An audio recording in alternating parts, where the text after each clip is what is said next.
The rise of iPad kids. Welcome to the age of iPad kids. Gen Z, we're told, is terrified by the prospect of raising a generation of children who are slaves to their iPads. As they should be. Yeah, obviously they should be terrified at. Everyone should be terrified at. Listen, as a licensed clinic physician, psychologist, neuron scientist, and advanced mathematician genius, essentially the Bruce Lee of science, mind you, I can tell you for a fact the science has spoken. And yeah, this is horribly bad for kids and is gonna destroy them. The term iPad kids is commonly used to describe children who are raised without any restrictions on their screen time, and the topic, ironically enough, gained significant traction on TikTok amongst TikTok kids. There is now a whole genre of TikTok videos that have garnered millions of views, where users openly criticize and ridicule the behaviors of iPad kids, throwing tantrums when the devices are taken away, displaying a complete disinterest in engaging with others, lacking the ability to play with traditional toys, etc. But behind all the sarcasm and dark humor lies a whole host of uncomfortable truths. This is not a win, okay? First of all, if this hurt TikTok, China would just ban everyone who does this. Instantaneously, no questions asked, just banned. China would do it. Absolutely no doubt in my mind. Second of all, do you think this is good? Do you think this is useful? No, it's just adults making videos for adults, and in some cases they're like making fun of their old child. Haha, look at my child, he's addicted to the iPad. Isn't that hilarious?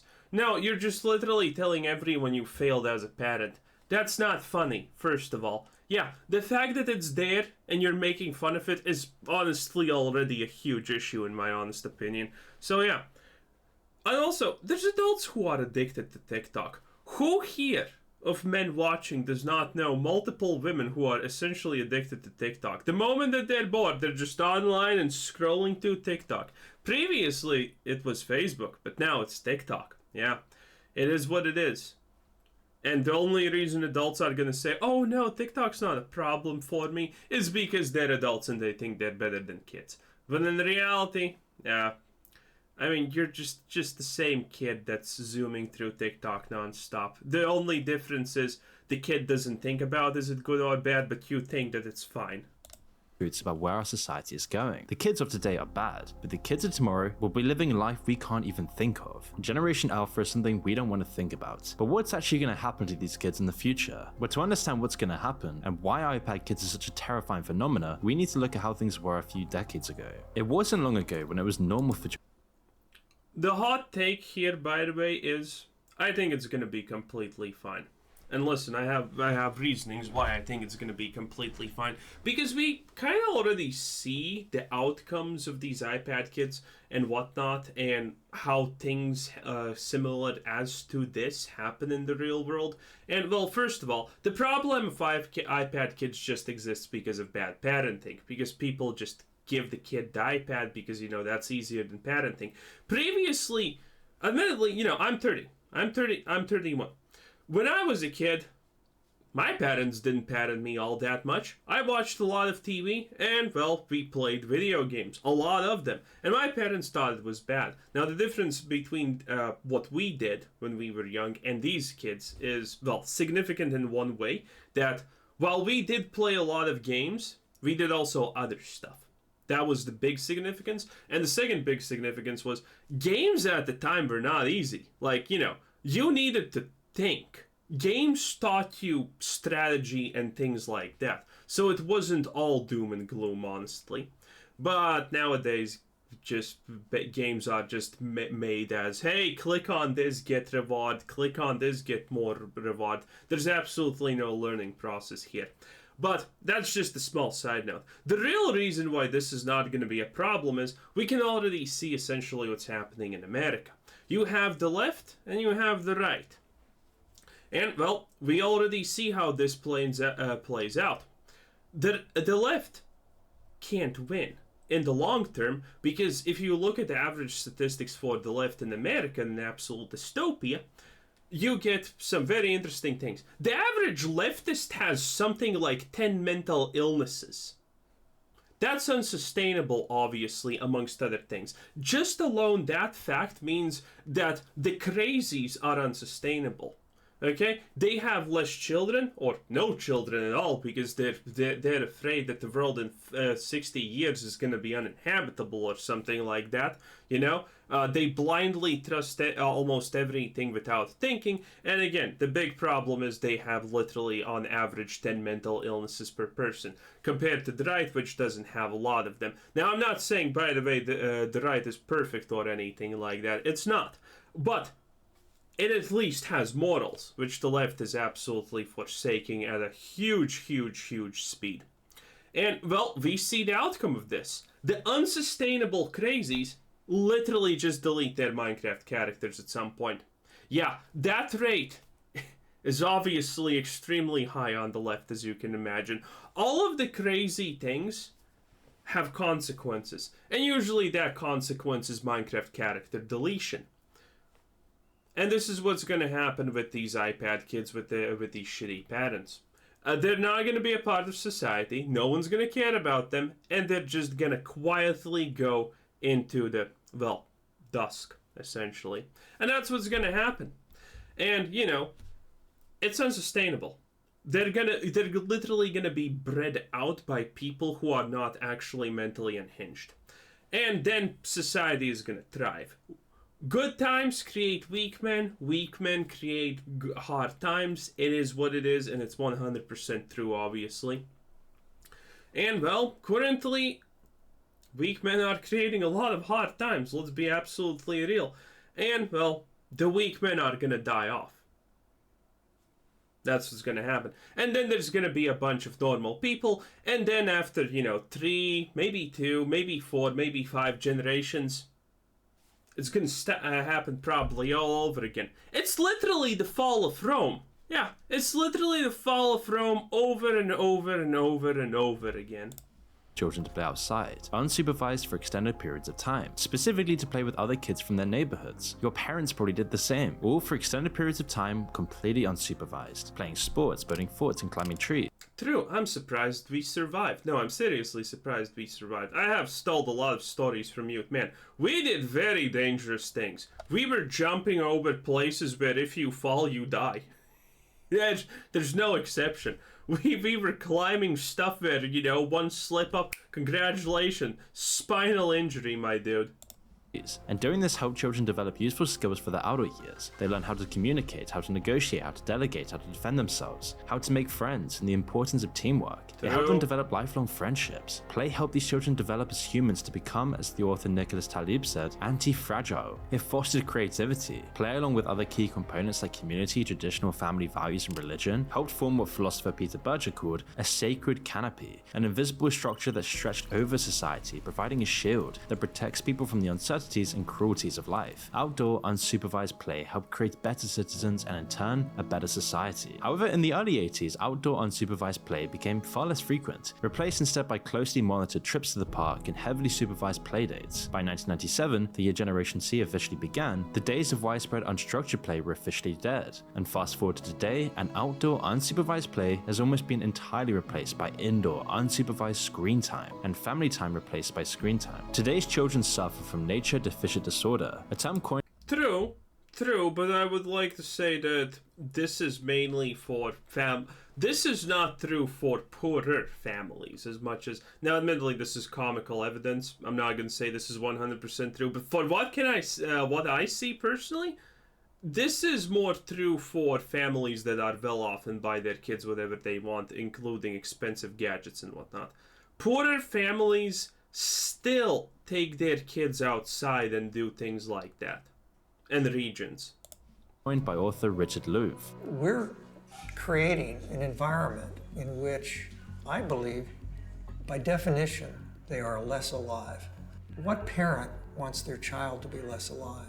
What teacher wants their students to be leftists less alive?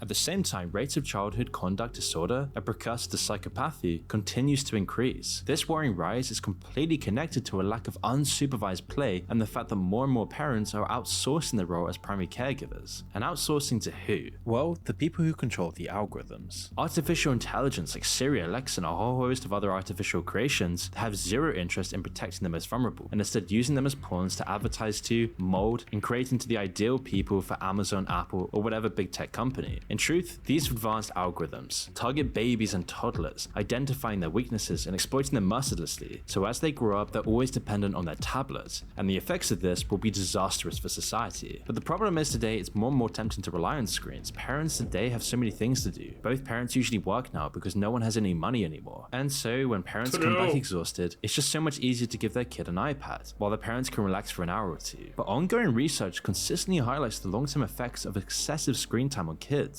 Such effects include memory impairment, reduced emotional control, heightened levels of apathy and anxiety, lower levels of Oh really? Getting instant gratification is bad?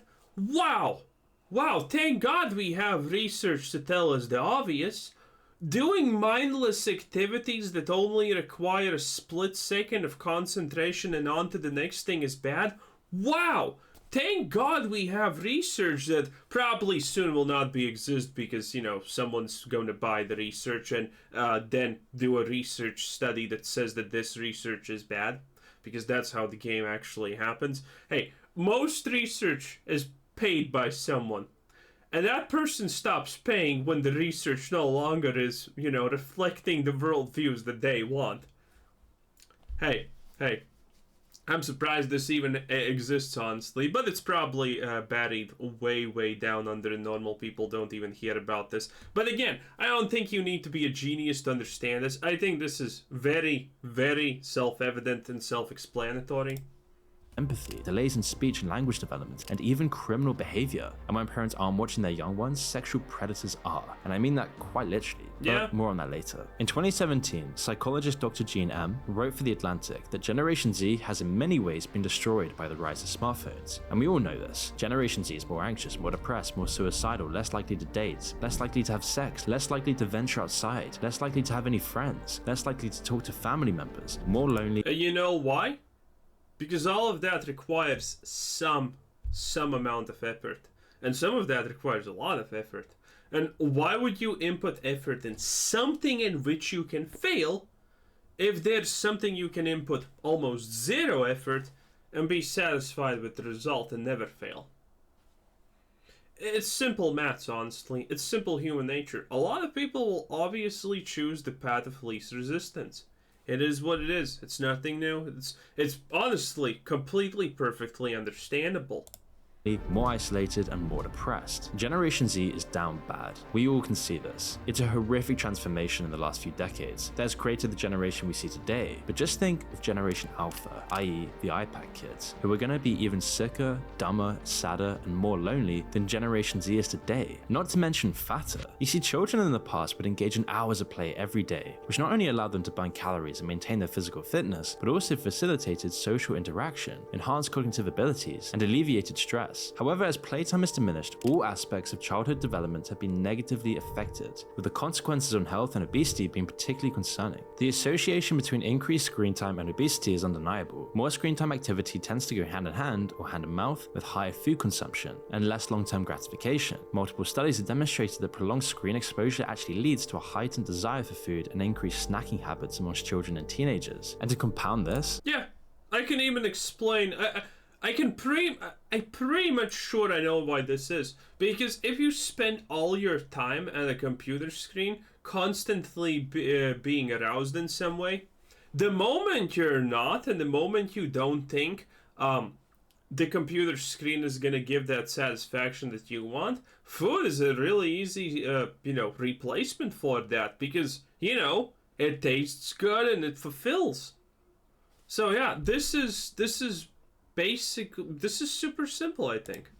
Studies show that the most obese children go on to become obese adults. In fact, about 55% Oh, really? of kids who are obese during their childhood will continue to be obese during their adolescence, ostracizing them even further. Wow. That's why it's now estimated that around 80% of adolescents who are obese will still be obese when they reach adulthood, ostracizing them further and further, making them more unhealthy, making them have less testosterone, and less ability to actually enjoy life as they should be. And if you don't believe me, most children now have a cell phone by the age of 7. Just look around you. So many kids at restaurants, everywhere you go, are on their iPads or their iPhones, going online for hours at a time, doing things that their parents are completely oblivious to, fueling a huge mental health epidemic for children. Probably watching some Twitch dot. Which is why in recent years, there have been record levels of sadness and self-harm within kids. Instagram in particular has been found to have detrimental effects on mental well-being. A study investigating the frequency of Instagram use revealed a strong link between its usage and various negative outcomes such as depression, lower self-esteem, appearance anxiety, and... Yeah, obviously, because the way that you become popular on Instagram is by selling the idea that your lifestyle, your life is perfect.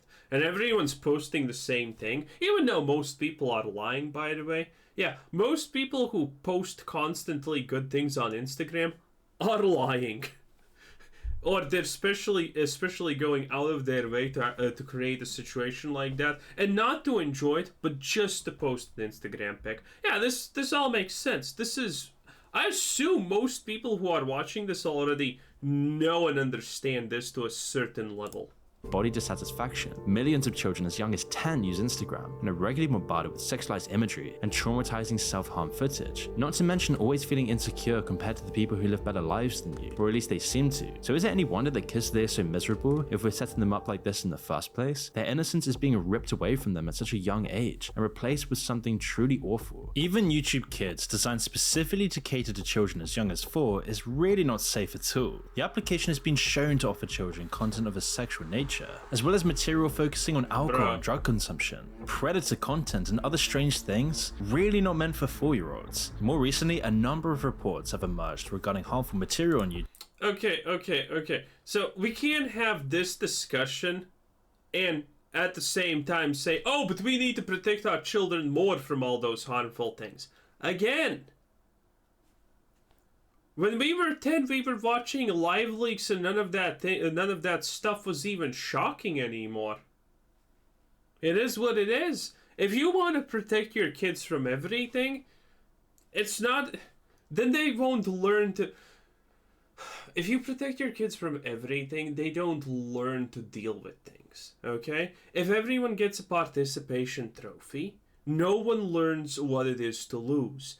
And when when these kids grow up to be 18 and then go into the workplace and they literally have never lost, and every single time that something does not go their way, they yell and suddenly everything is fine again magically, or every time that something bad happens, they go to a psychologist. When that ends and they have no idea how to handle themselves, how are they supposed to do this? So if you're gonna worry about the fact that, I don't know, Spider-Man's pregnant in the YouTube Kids section, that is not, I don't think that's something that your kid should learn.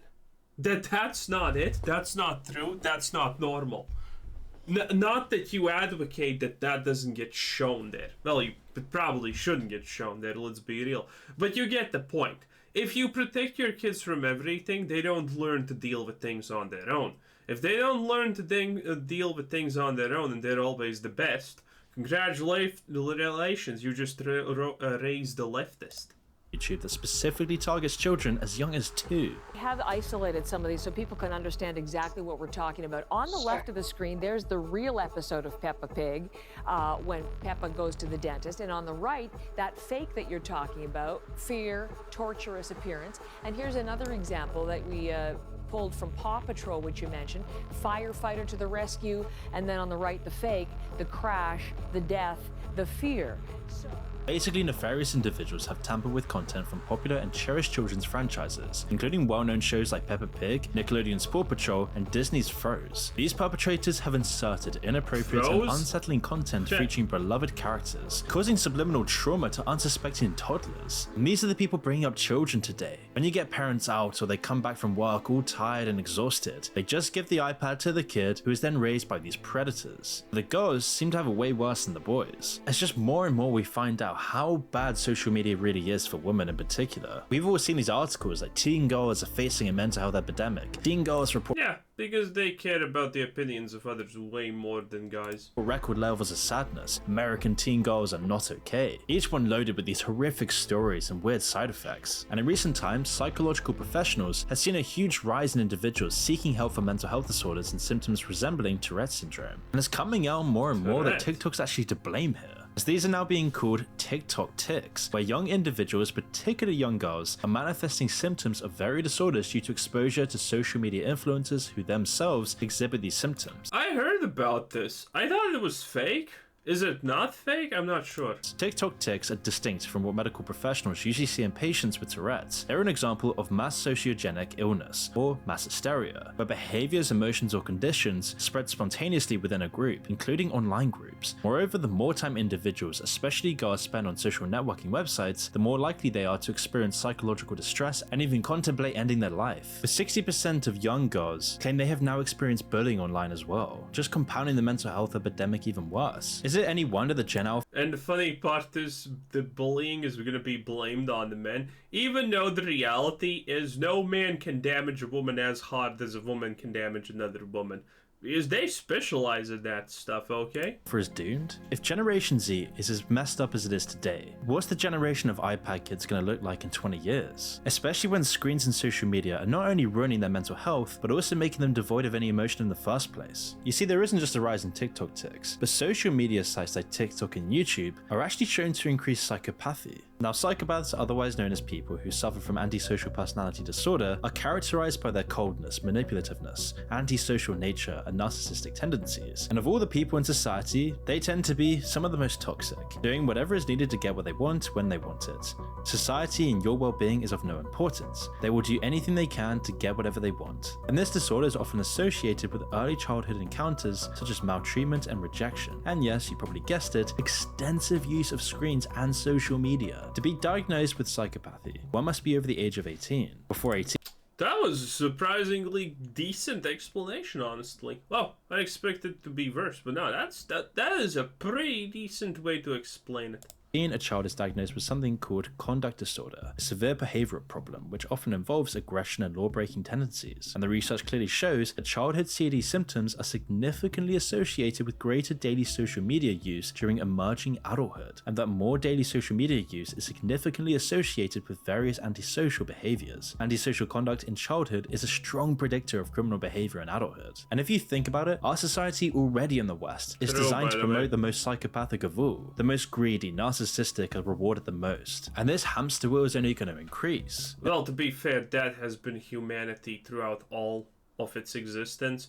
Only now it's kind of through the connectiveness that we have nowadays. Now it's just way more easier and visible. Especially with screen time hampering our capacity to interpret facial expressions and acquire social skills, both of which are crucial elements of cultivating empathy. And once social media removes empathy from the human equation, then you quickly find yourself surrounded by a large amount of Patrick Bateman-like people, the most virtue-signaling, empty, vacuous, plastic people, who have no care for the society that has brought them up or the people around them. Just more instant gratification, more dopamine. This is the generation of iPad kids. And of course, not everyone's going to be a psychopath, of course not. It's an incredibly rare thing in the first place. But the lack of empathy and growing narcissism that growing up on an iPad causes is a really worrying sign, especially when you look at modern day influencers today, the people actually raising your children. You see more and more Man, he picked the good ones. Man, oh, whoa. Jeez Louise, man, we going hard here, boys. Yeah, that's something. Actually raising your children. You see, more and more influencers are always there in your child's life now. They're the ones on your screen, the ones trend jacking TikTok, the ones setting the culture of today. And when you look at the biggest influencers now who flaunt their opulent lifestyles and endorse things like OnlyFans, are these really the people you want raising your children? The Adam 22s, Logan Pauls, Neons of the world. All of these shallow, superficial beings who fills kids' head with idiotic, sometimes dangerous ideologies. And worryingly, as more and more studies show, influencers are having a profound impact on the psyche of kids, shaping their ideologies through the spread of distorted, emotionally charged narratives, propagating materialistic wealth, greed, self-absorption, and just bottom of the bucket behavior. Your daughter's being raised by Cardi B, Ruby Rose, Sexy Red, rapping about their genitals and the glories of promiscuity. I was gonna actually say that, yeah. Dude, America is so gone. Because all of the female rappers literally rap only about one thing, and that is that woman... You probably know where I'm going with this, don't you? It's that, women only deserve a couple of things, and none of those things are the chivalrous ones. Most of those things involve, force and whatnot. Yeah, I mean, good luck with that. Good luck with that. Hey, remember when rap used to actually mean something? When it had, messages? Well, messages that weren't like this. Yeah, remember those times? Crazy, huh? Warping little children everywhere with the impression of what others actually find attractive. Boys who are told to get more hoes, to get more money, to neglect culture and tradition, and screw everyone over. Children who are influenced by adult content at such early ages. I'm not even kidding, today kids as young as 9 are regularly exposed to adult content. And this is not the adult content of your parents' time. Yeah, this is we were exposed to worse content when we were 10, okay? We were exposed to way worse content than these kids. The difference is, again, we were able to understand, wait a minute, maybe someone's head getting lopped off with a chainsaw is not exactly a good thing.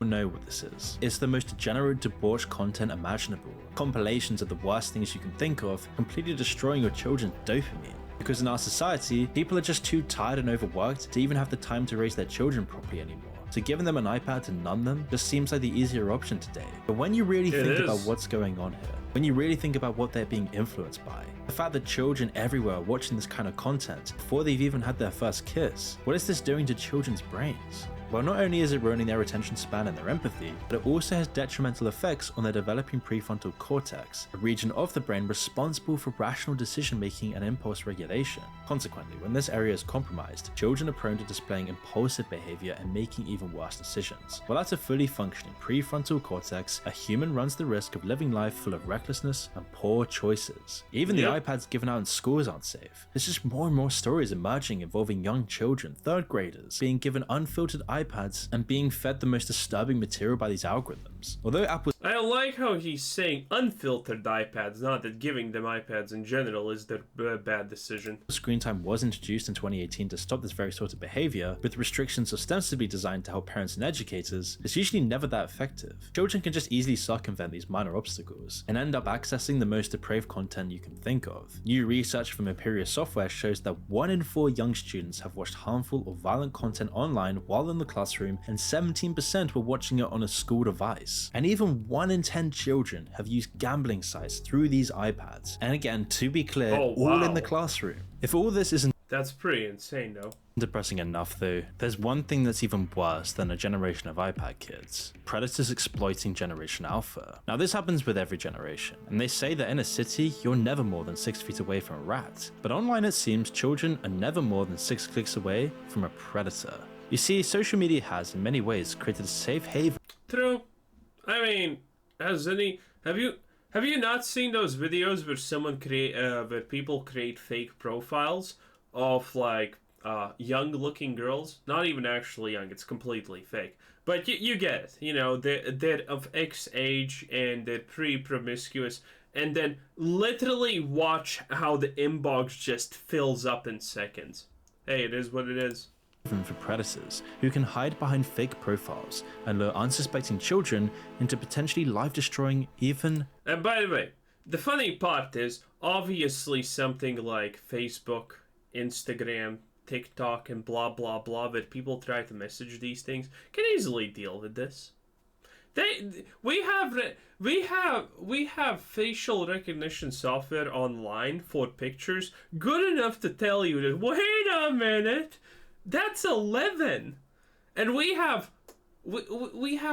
smart enough technology to tell that maybe sending the message, hey cutie, what are you doing, want to come over, to a 11-year-old is not exactly great. Okay, we have the technology to stop this, but it's not getting stopped for some strange reason, huh? Life-ending traps. Now, the Wall Street Journal published an extensive report showing how Instagram connects a vast predator network around the globe. And although Instagram users are supposed to be at least which one of the 500 different... Dude, you can read... There's so many articles about this, and you know what's the funny part? Every single article is about a different group, because there's not one group, there's like 1 million of them. 13, many users are as young as 10, and this number is going down and down as more and more kids get iPads, and unbeknownst to them, that young child they're communicating with is in fact a 58-year-old man with the most vile intentions imaginable. Meanwhile, TikTok, the most popular social media platform in existence, has been called the perfect platform for predators. Now, we all know the online world is crawling with monsters, the type of people who specialize. Okay, if this goes long enough, we're gonna get demonetized. But I think you get the point, right? Yeah, not good, not good. In any case, this was Quizzer Citizen. Thanks for watching. Subscribe if you haven't already. And that was Moon. Do you not have a outro? What the hell? Anyway, yeah, that was Moon. Good times, good stuff. Well, not good times, bad times. But it's slowly gonna change. Again, nature runs its course, and you can't save everyone, thankfully. Anyway, this is Quizzer Citizen. Thanks for watching. Subscribe if you haven't already, and have a nice day. Bye-bye.